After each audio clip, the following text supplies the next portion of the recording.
প্রথম পর্বে আপনারা দেখেছেন তোপচাঁচি লেক এবং ভাটিন্ডা ফলস। এবার আমাদের গন্তব্য মধুবন।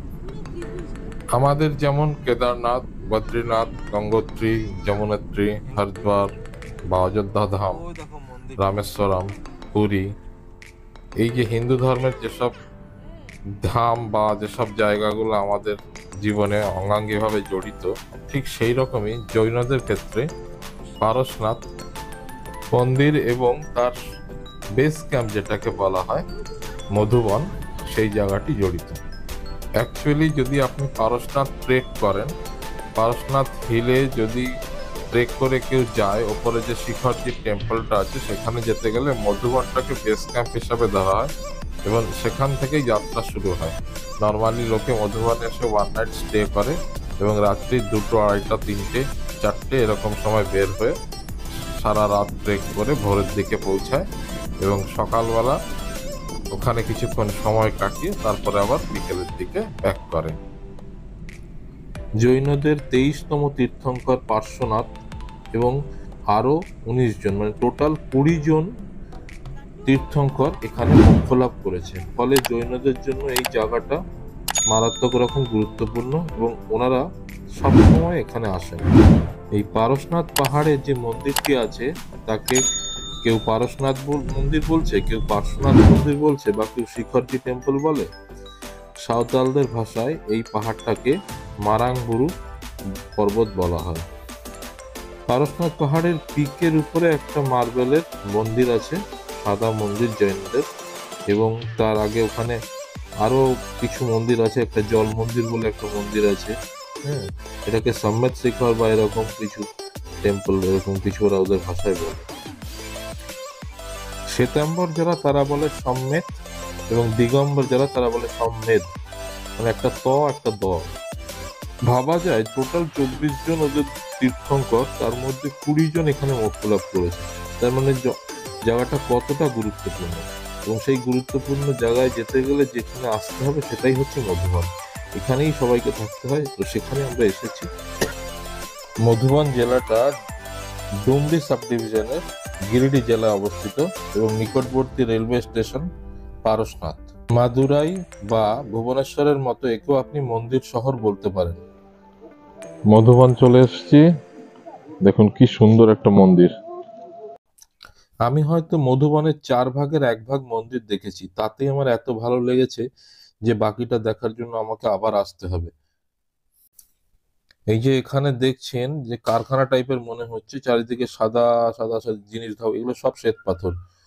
কয়েক লক্ষ লরিতে শুধু রাজস্থান থেকে শ্বেত পাথর এসেছে এবং এখানে কারখানা টাইপের এটা, এখানে মানে মন্দিরটার চারিদিকেই কারখানা টাইপের করে রেখেছে এবং এখানে বিভিন্ন রাজ্য থেকে শিল্পী এসেছে এবং তারা এসে এখানেই বিভিন্ন জিনিস তৈরি করছে। এই দেখুন মূর্তি তৈরি হচ্ছে, কোথাও হয়তো ঘোড়া, কোথাও হাতি, এগুলো এখানে তৈরি হচ্ছে, এখান থেকে তুলে নিয়ে মন্দিরে লাগিয়ে দেওয়া হচ্ছে।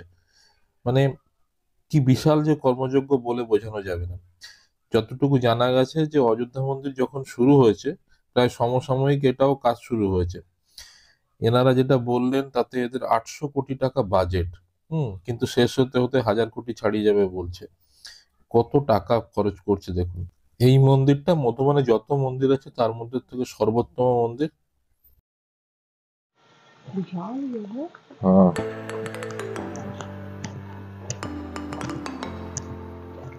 জৈন মানে মারোয়াড়ি না, ওদের প্রচুর পয়সা তো।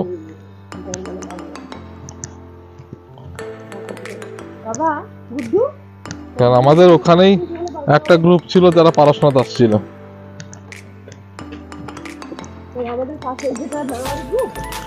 আসছিল ওরা পারশনাথ আসছিল, বলছিল পারশনাথ যাবে। বাদিকে ওই ফ্ল্যাটের মধ্যে যেগুলো দেখছেন ওগুলো থাকার ব্যবস্থা করেছে, যারা বেড়াতে আসবে তারা থাকবে এখানে। পাহাড়ের পাদদেশে আর কি, চারিদিকে পাহাড়, আর এখানে তো একেবারে গায়েই পাহাড়। মানে এখানে মন্দিরটা আর এখানে কিছু সব ফ্ল্যাট টাইপের হয়েছে, হয়তো জৈনরা এখানে বসবাস করে, তার পাশেই এত বড় মন্দির। টেম্পলটা অসাধারণ, সুপার টেম্পল পারশনাথ। চলুন আপনাদের উপরে দেখিয়ে আনি, ওপরটা দেখে আসি এবার।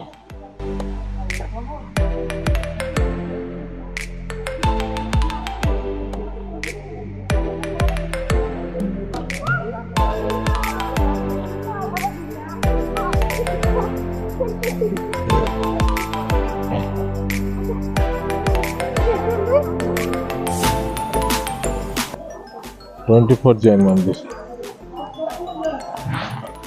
ব্যাপক মন্দির।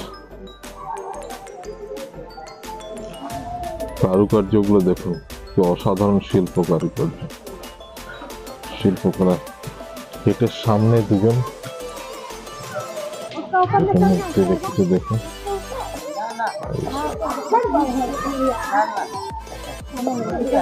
এপাশে একটা দুজন মূর্তি।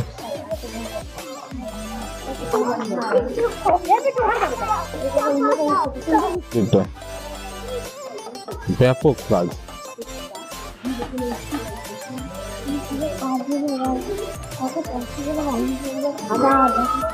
কত কোটি টাকার পাথর শুধু সেটা দেখ।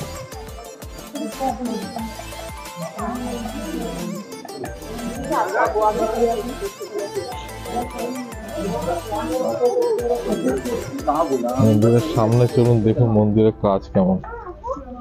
এখানে একটু একটু করে কাজগুলো দেখুন।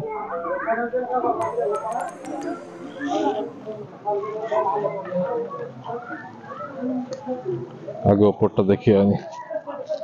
তৈরি হচ্ছে, এখন মন্দিরের ছবি টবি তুলছি, পরে হয়তো মোবাইলে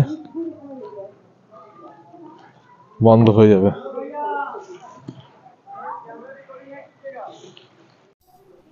এখানে প্রচুর মন্দির, শুনলাম দুটো গুহা মন্দির আছে, কেভ টেম্পল, তো সেগুলো দেখা হয়নি, এবং আরও বেশ কয়েকটা সুন্দর সুন্দর মন্দির, সেগুলো রাস্তা থেকে দেখেই বেরিয়ে যেতে হয়েছে, সেভাবে ভালো করে দেখা হয়নি। তো মধুবনটা ডিউ রইল ভবিষ্যতের জন্য, ভবিষ্যতে আসবো, পার্শ্বনাথে ট্রেকও করব এবং মধুবনে 1 নাইট স্টেও করব। অসাধারণ মন্দির, অসাধারণ। ভেতরে তো ছবি তোলা অ্যালাউ নেই, বাইরে থেকে যতটুকু পারছি আপনাদের দেখাচ্ছি। পারশনাথের সব থেকে সুন্দর মন্দির এটা, এখনো ইনকমপ্লিট আছে, কমপ্লিট হয়নি, কিন্তু এটাই সেরা মন্দির। সেজন্য প্রথমে এখানে নিয়ে আসলে, যদিও সন্ধ্যা আমরা এসেছি, একটু বাদেই সন্ধ্যা হয়ে যাবে, বাকি হয়তো জায়গা দেখা হবে না, এই মন্দিরটাই হয়তো দেখে ফিরতে হবে। কিন্তু যেটা দেখলাম সেটা অপূর্ব, অসাধারণ, এক কথায় মানে জবাব নেই। এত সুন্দর কাজ ভাবাই যায় না।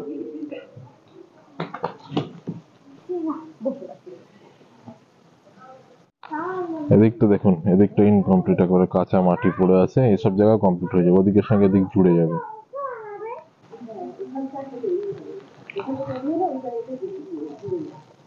ভেতরে অসাধারণ কাজ, কি বলবো, এত সুন্দর কাজ বলার মতো না, কিন্তু রেকর্ডিং করা গেল না। এখানে দেখ,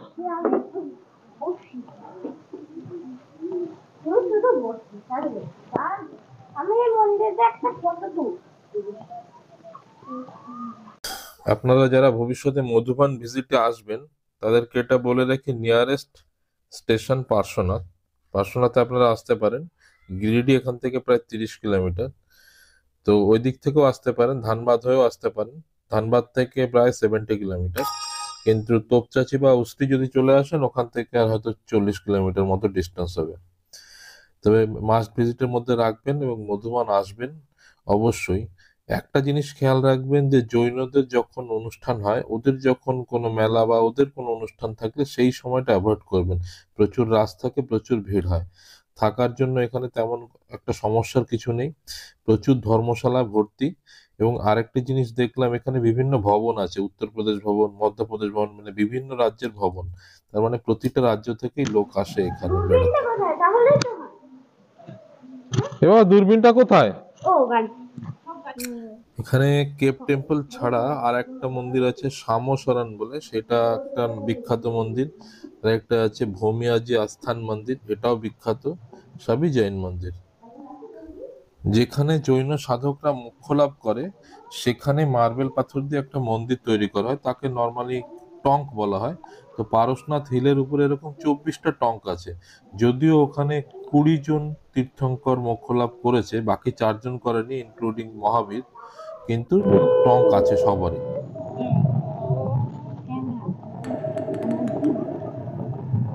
सबसे ज्यादा मंदिर होगा यहाँ पे, बहुत सारा मंदिर है। এই দেখো একটা মন্দির,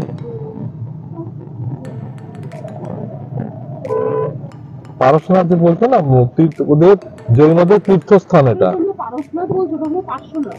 হ্যাঁ তো अरे बांग्ला ना पार्श्वनाथ देखिए पारासात मंदिर लिख रहा ऊपर में। वही देखो पारासात पार्श्वनाथ, हो गया, मधुबनी जी को बोलते এরা हैं, পারশনাথ इसी को পার্শ্বনাথ। बोलते हैं। सब इसी में। এবার আমরা সেখানটায় যাচ্ছি যেখান থেকে পার্শ্বনাথের ট্রেকিংটা স্টার্ট করা হয়। মধুবনের ঠিক এই জায়গা থেকে পার্শ্বনাথের ট্রেকটা यहाँ শুরু से হয়। घुमा लेते हैं।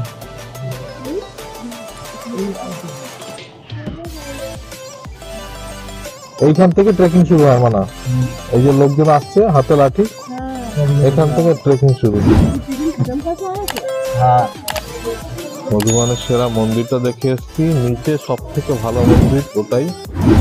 পথে আরো কিছু মন্দির এবং কাছেই এই আরেকটি মন্দির দেখা যাচ্ছে, কিন্তু ওই মন্দিরের কাছে এগুলো কিছু নেই। এটাও বড় মন্দির বেশ। পার্শ্বনাথ মন্দির 9.65, জল মন্দির 10 কিলোমিটার, চন্দ্রপ্রভু ট্রেক 11 কিলোমিটার।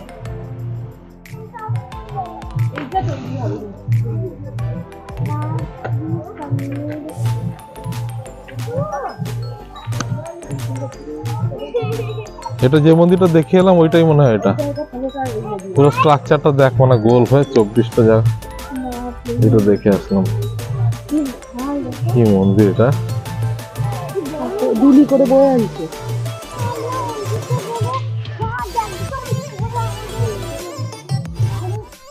সন্ধ্যা হয়ে গেছে, দূরে চাঁদও উঠে গেছে, চাঁদটা বেশ সুন্দর লাগছে দেখতে। এবার আমাদের ফিরতে হবে। তো আমাদের যেহেতু মধুবনে স্টে নেই, আমাদের আজকে ধানবাদই ফিরতে হবে। তো আপাতত একটু চা খাবো, চা খেয়ে তারপরে ধানবাদের উদ্দেশ্যে রওনা দেবো।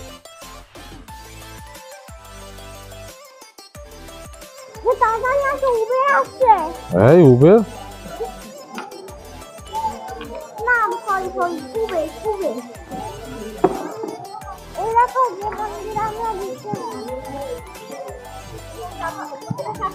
হ্যাঁ খাও।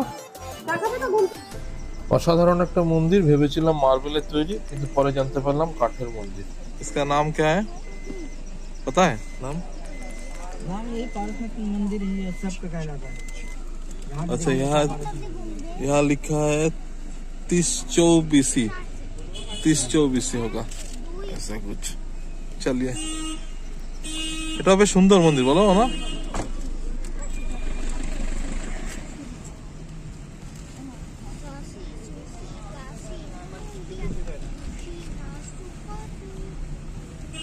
এই দেখো, এরও এরিয়া অনেকটাই।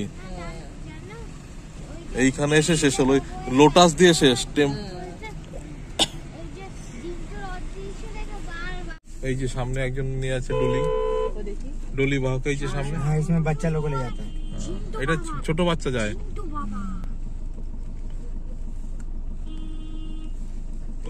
কেউ বাইকে চলে যাবে, কেউ ডুলিতে যাবে, রাতে থাকবে। এবার ধানবাদে ফেরার পালা। ভিডিও যদি ভালো লাগে, ইনফরমেটিভ মনে হয়, তাহলে অবশ্যই একটা লাইক, শেয়ার ও কমেন্ট করবেন এবং অবশ্যই সাবস্ক্রাইব করবেন। সাবস্ক্রাইব অবশ্যই করুন বা নাই করুন, কিন্তু মধুবন অবশ্যই ভিজিট করুন, খুব ভালো লাগবে। वहाँ से घुसे ना गेट के पास से, खाली मंदिर मिलेगा आपको, जहाँ पर जैसे फ्लैट जो बना हुआ बस उसके अंदर में मंदिर। ধানবাদ সিরিজের পর্ব 2 শেষ করছি এখানে। সবাইকে আবার মধুবন আসার রিকোয়েস্ট জানিয়ে ভালো থাকবেন। ধন্যবাদ।